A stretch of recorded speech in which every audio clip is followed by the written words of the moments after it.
photos in left and right, Twitter and Facebook. Thank you so much for doing that. We've got this photo from Raymore.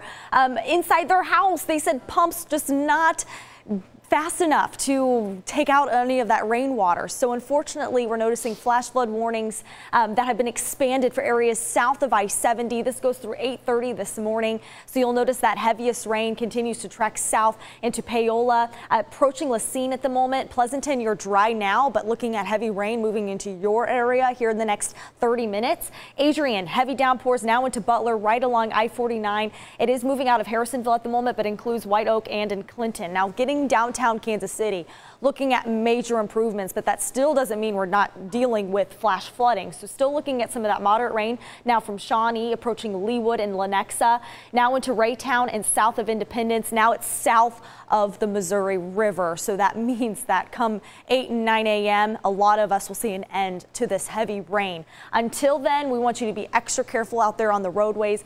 Temperatures hold in the low 70s. If you don't have to be out there right now, I would say avoid being on those roads until about 8 or 9 o'clock when we're seeing some improvements on that flash flooding, because the warnings will expire by 8:30 this morning.